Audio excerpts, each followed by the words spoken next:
This is Martin from Arcanum Vita. Thanks for watching. Hope you're having a good week. Yeah, so we're now right into the Mercury Retrograde in Scorpio.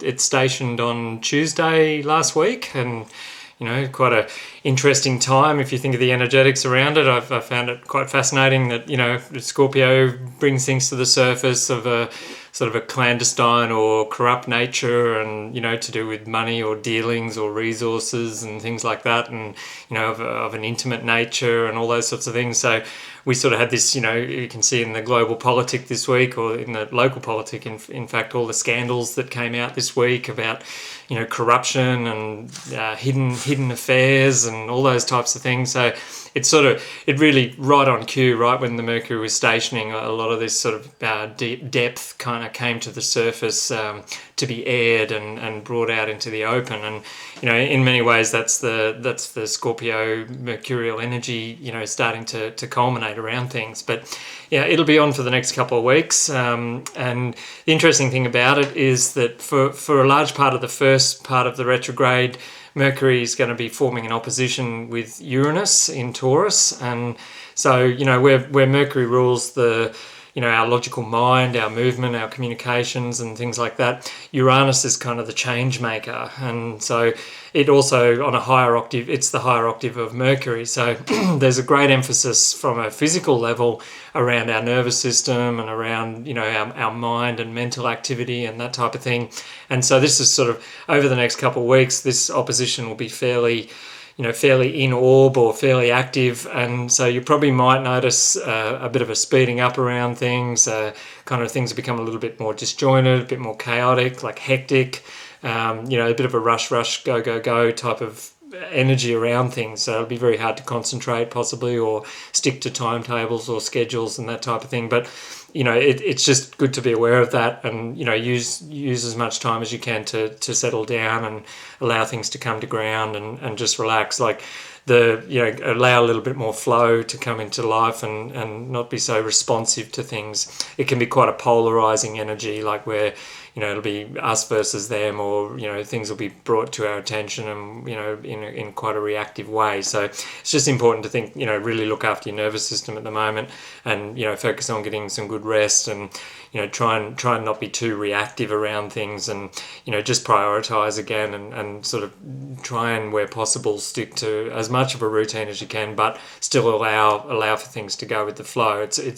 It's an energy that's sort of meant to bring things to light and bring up loose ends for us, and in many ways, like what we've seen this week, things from the past that we may not have tied up, or hidden details from the past that haven't sort of been resolved, or we thought would be okay, or we just let slip, tend to be brought back to our attention around this time. So that can just be with odd jobs or things to tidy up, or should have got that done, or should have got that done.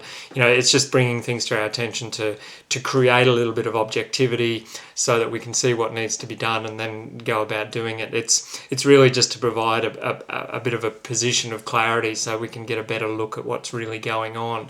And that's we'll see that around us in lots of different ways. So even the scandals that have erupted, they tend to provide that little bit more objectivity to certain situations, so we can sort of go, well, hey, what's really going on behind the surface, and let's get to the core of the matter here, and let's see what's really happening. And it gives us an opportunity to not take things so much for granted, and gain a better perspective in the long run.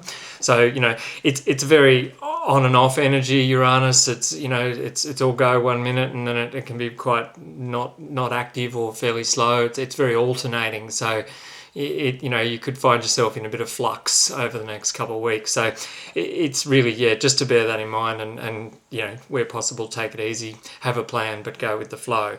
It's on the other side too. It's innovative. It's insightful. So a lot of ideas could come through at this time. A lot of new ways of looking at things and that type of thing come through under this energy. So it is very positive in that way, and in many ways good kind of aspect to have a notebook handy, or write down some ideas and things like that. But again, don't try and rush them or don't try and put them all into place straight away. It's just a matter of, being aware that this energy is very active and it's very sort of affecting us on that sort of nervous system interactive day-to-day level. So, be kind to yourself, basically. Stay hydrated, keep flexible, stay loose, and just it'll all make sense in the end, as they say. The other thing too is, check your plans, check your travel plans, check your arrangements, technology, back up all your files, all that sort of thing. Technology comes under this aspect. So does transport and travel plans and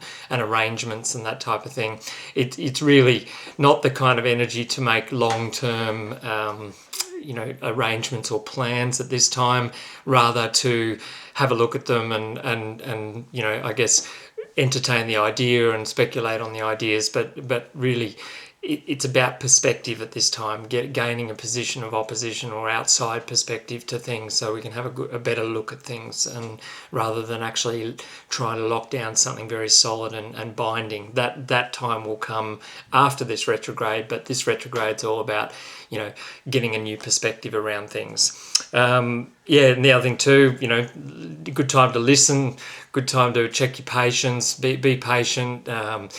Be calm, try and be calm, try and sort of allow yourself to be more in the moment at this time.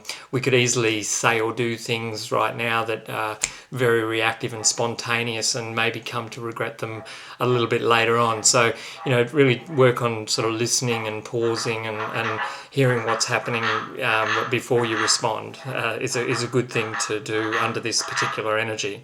It's where it's going.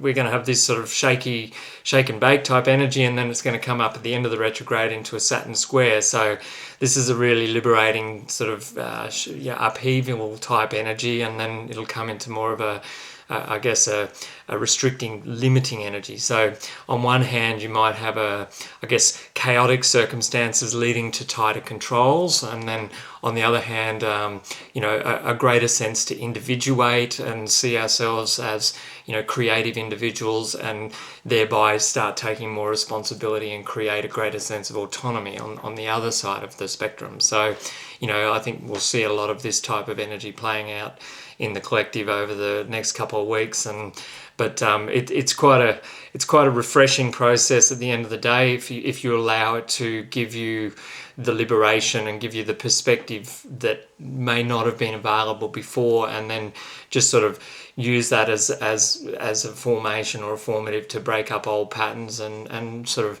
look at resetting or re-establishing a new way of looking at things. And it's very helpful in that way. But I just sort of break that down, and hope you have a great week, and try and go with the flow where you can, and most importantly, be kind to yourself. And thanks so much for watching, and I'll talk to you soon. Thank you. Bye.